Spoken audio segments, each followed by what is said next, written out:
Caminho, Verdade e Vida, de Francisco Cantiver, pelo Espírito Emmanuel, editora FEB. Campo de sangue. Por isso foi chamado aquele campo, até o dia de hoje, campo de sangue. Mateus, capítulo 27, versículo 8. Bom, aqui, os sacerdotes, ao receberem as 30 moedas de prata que Judas havia recebido para entregar a Jesus, e interessante que nem foram de ouro, foram 30 moedas de prata, eles olharam e falaram assim: esse dinheiro é dinheiro de sangue, e não pode ir para o cofre da igreja. E resolveram então comprar um terreno de um oleiro e ali criar um cemitério para os estrangeiros. E até hoje, segundo consta o que está ali no Evangelho, esse campo é chamado de campo de sangue.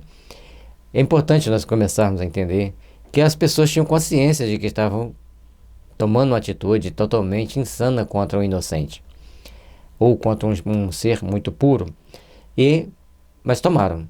E tanto tinham consciência que quando ele devolve o dinheiro, eles disseram que o dinheiro não poderia ficar na igreja, que deveria então comprar um terreno, e criaram ali depois um cemitério para os estrangeiros.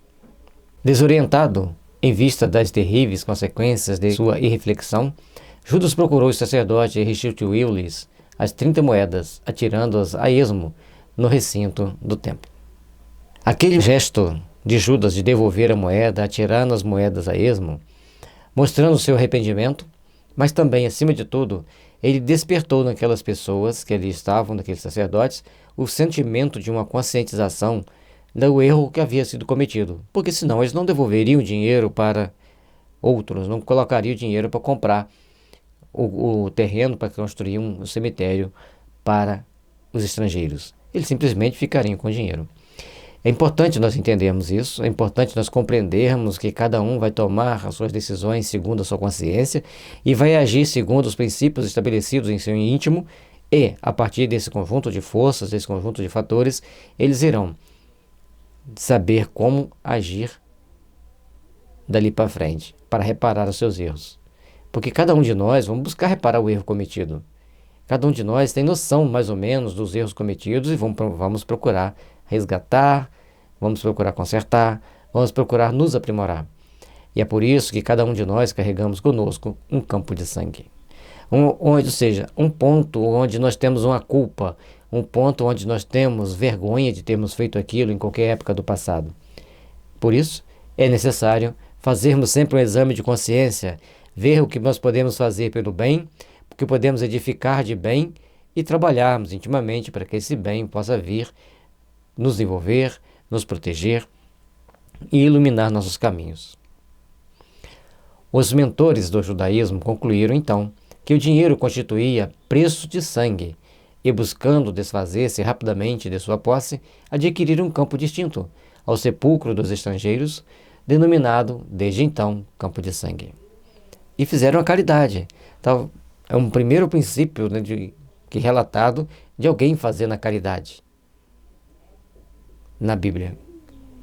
Após a morte de Jesus, os primeiros a tomar uma atitude positiva de fazer a caridade foram aqueles que compraram Judas para prender Jesus, para ter certeza que Jesus está sendo preso. E a partir daquele momento, aquele dinheiro, então, eles fazem a caridade, compram um terreno e doam para um cemitério de estrangeiros. Interessante que ainda não havia pensado dessa forma.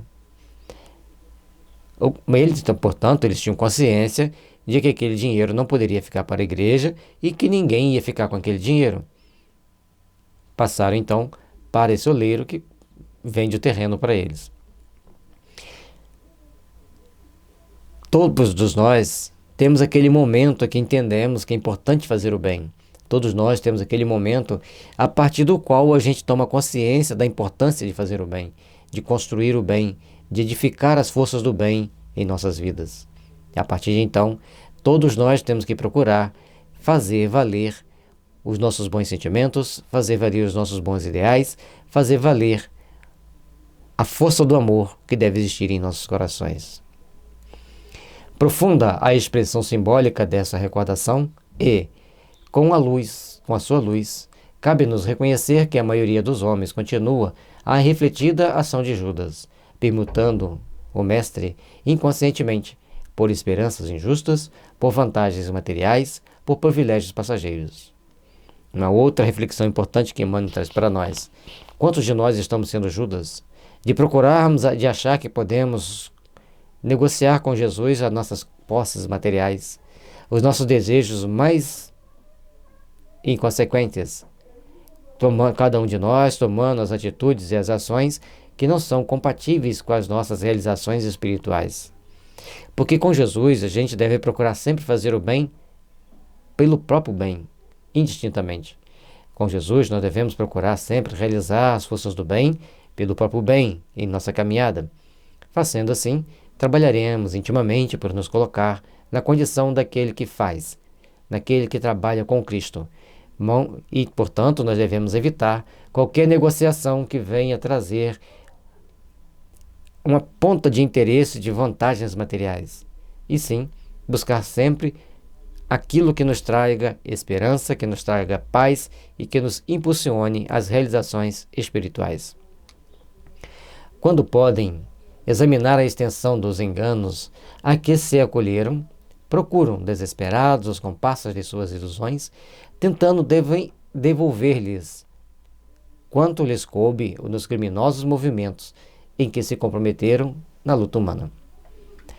E aí tem várias formas de nós ressarcirmos os nossos erros do passado. Uma delas é o mecanismo da reencarnação, quando nós vamos reencarnar em situações de tentar reparar os nossos erros. Então muitos vêm, recebem como filhos aqueles que eles ajudaram a transgredir, a corromper a consciência. Muitos vêm e tornam-se vítimas daqueles que eles criaram todos os mecanismos de ódio, de desrespeito, de atos totalmente contrários à vontade e à lei divina, cada um de nós. Então temos o nosso momento que fazemos o ponto de mutação da nossa existência, para começarmos a reparar os nossos erros e a reedificar as forças do bem, as forças do amor em nossas vidas. Todavia, com esses frutos amargos, apenas conseguem adquirir campo de sangue das expiações dolorosas e ásperas para sepulcro dos cadáveres de seus pesadelos delituosos, estranhos ao ideal divino da perfeição em Jesus Cristo. Portanto, na maioria das vezes, adquirimos reencarnações dolorosas por alguns minutos de falta de reflexão. Em alguns minutos, nós paramos para tomar determinadas atitudes que um dia teremos que reparar. Talvez além do sepulcro, às vezes nessa mesma existência, para conseguirmos estabelecer os caminhos redentores da nossa vida, para conseguirmos estabelecer os caminhos que edificam a paz, que edificam o amor, que edificam a misericórdia. Façamos, pois, meus irmãos, de nossa vida um ponto de mutação para nossas existências, onde todos nós começaremos a estabelecer metas, começaremos a estabelecer forças íntimas para alcançarmos a nossa perfeição. O campo de sangue que na maioria das vezes adquirimos são as nossas expiações terrestres. Na maioria das vezes, a tomada de consciência se dá tarde demais.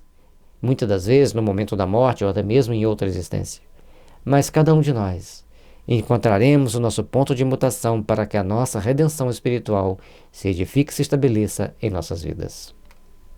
Irmãos em humanidade, que ainda não pudeste sair do campo milenário das reencarnações em luta por enterrar os pretéritos crimes que não se coadunam com a lei eterna.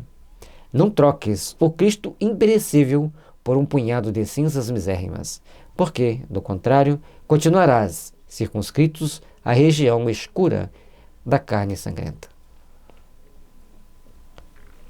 Esse convite de Emmanuel é de extrema importância para cada um de nós. Para todos os espíritos que nos ouvem, para todas as pessoas encarnadas que nos ouvem.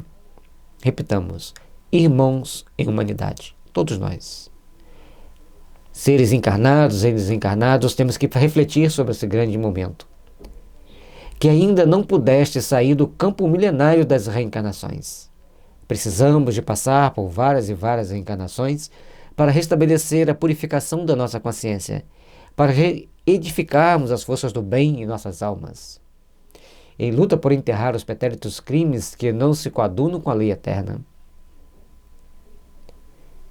Quantos crimes cometemos ao longo de milênios?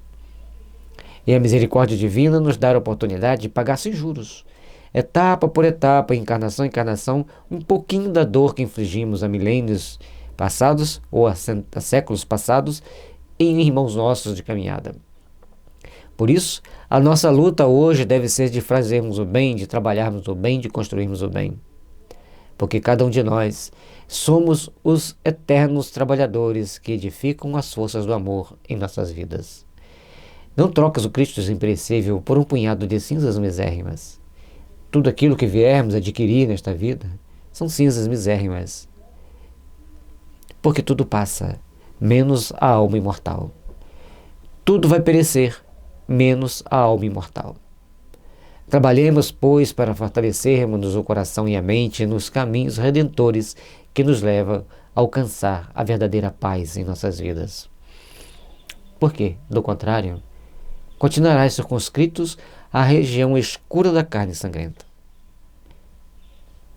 Se nós não pararmos para refletir e começarmos a tomar as atitudes compatíveis com a justiça divina, as atitudes compatíveis com o amor e com a misericórdia que deve existir em nossos corações, nós começaremos então a perdermos as oportunidades de lutarmos intimamente na edificação das forças do bem, na edificação das forças do amor, na edificação das forças da paz. O amor, a paz e a misericórdia devem estar sempre presentes em nossas vidas. O amor e a paz e a misericórdia devem estar sempre nos impulsionando para as realizações superiores de um espírito imortal. Por isso, precisamos saber vencer o nosso campo de sangue, o nosso campo do karma, e estabelecermos objetivos superiores, o Dharma, quando nos livra das peias do passado e nos impulsiona para as realizações do futuro. Trabalhemos, pois, para colocarmos o amor acima de tudo, para colocarmos a paz acima de tudo, para colocarmos a misericórdia em nossos corações e naqueles corações que estão ao nosso derredor. Porque somente trabalhando no campo da paz venceremos todo o nosso passado. Porque aquilo que hoje construímos, edificando como campo de sangue, é uma mera janela do passado, que nos dá a oportunidade de termos consciência da nossa responsabilidade e abrirmos a porta para o futuro. Um futuro onde a paz, o amor e a misericórdia resplandeçam sempre em nossos corações. Por isso foi chamado aquele campo até o dia de hoje campo de sangue. Por isso nós precisamos saber nos libertar do mal que carregamos em nós e colocarmos o amor que o Cristo nos ensinou a vivenciar, a edificar e a construir a paz, a harmonia e a fraternidade em nossas vidas. Caminho, verdade e vida. De Francisco Cândido Xavier, pelo Espírito Emmanuel, uma pérola de luz a iluminar nossos espíritos para a redenção de nossas almas no caminho evolutivo que precisamos empreender. Estudemo-lo.